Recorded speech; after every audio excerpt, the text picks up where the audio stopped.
For years, climate change has dominated global headlines. Governments pledged net zero targets.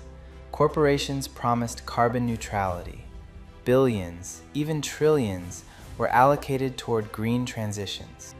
And at the center of it all stood one institution, the United Nations.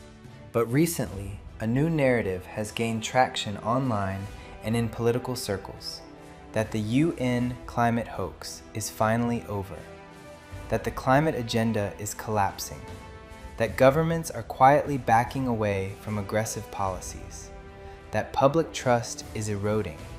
Is this true? Is the global climate framework disintegrating?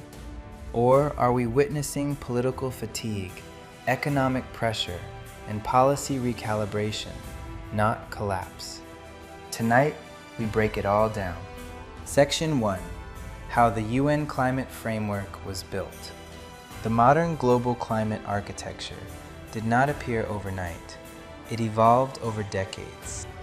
In 1992, the United Nations Framework Convention on Climate Change was established during the Rio Earth Summit. The goal was coordination, not enforcement, to stabilize greenhouse gas concentrations and prevent dangerous interference with the climate system. Later, scientific assessments became centralized under the Intergovernmental Panel on Climate Change, often called the IPCC. This body does not conduct experiments itself. It synthesizes thousands of peer-reviewed studies from scientists around the world and produces assessment reports. In 2015, the Paris Agreement marked a turning point. Nearly every country agreed to limit global warming to well below 2 degrees Celsius above pre-industrial levels, ideally 1.5 degrees Celsius. This agreement reshaped global economic planning. Climate targets became embedded into national budgets, corporate ESG strategies, and international lending standards. The climate framework became deeply integrated into global governance. The word hoax is powerful. It suggests deliberate deception. Critics of the UN climate agenda typically raise several arguments. First, they argue that climate models are imperfect and have changed over time. Second, they claim policies are economically damaging, raising energy costs, harming industry, and reducing national sovereignty. Third, some argue that climate governance is being used to centralize power globally. Others point to policy contradictions. Countries pledge emission reductions while expanding fossil fuel production. Politicians attend climate summits while flying private jets. Carbon markets are complex and sometimes opaque. For skeptics, these inconsistencies suggest political theater rather than genuine environmental urgency. But disagreement over policy does not automatically equal scientific fraud. The overwhelming majority of climate researchers represented in IPCC assessments conclude that human activity significantly influences global warming trends. The debate, therefore, often shifts from, is climate change real, to, are current policies effective, fair, or economically sustainable? That distinction matters. Section 3. Follow the money. Climate policy is not just environmental, it is financial. Trillions of dollars have been directed toward renewable energy, electric vehicles, carbon trading systems, and green infrastructure. Institutions like the World Bank increasingly integrate climate conditions into development lending. Private investment funds created ESG frameworks. Corporations market sustainability credentials aggressively. Critics argue that climate policy created massive new profit channels.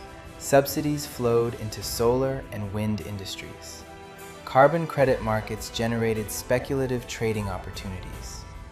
Supporters counter that every industrial transition, from railroads to the internet, created investment booms. So is climate funding evidence of manipulation?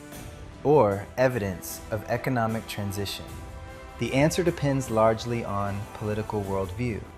Section 4. Energy reality versus climate promises. In recent years, energy crises exposed a major vulnerability in climate policy timelines. Europe's reliance on imported natural gas became painfully visible after geopolitical tensions disrupted supply chains.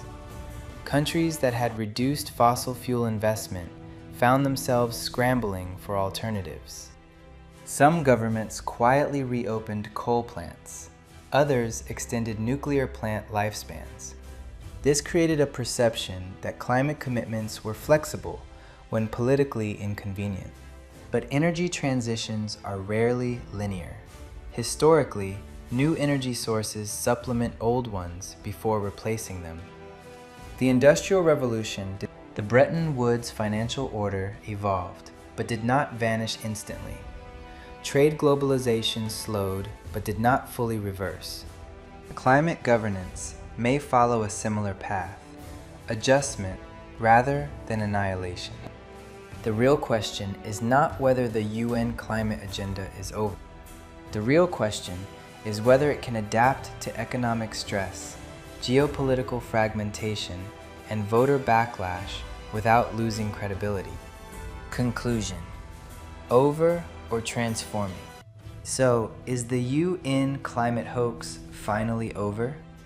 If by hoax one means deliberate fabrication of climate science, there is no credible global evidence supporting that claim. If by over one means that climate policy faces growing resistance, economic pushback, and political recalibration, that is clearly happening. What we may be witnessing is not the end of climate governance, but the end of unquestioned climate consensus. The next phase will likely be more pragmatic, more nationally driven, and more politically contested. And that could reshape the entire global climate framework. Join the discussion. If this breakdown helped you see beyond the headlines, make sure you subscribe for deeper geopolitical and global policy analysis every week. Like this video so more people can join this conversation. And comment below.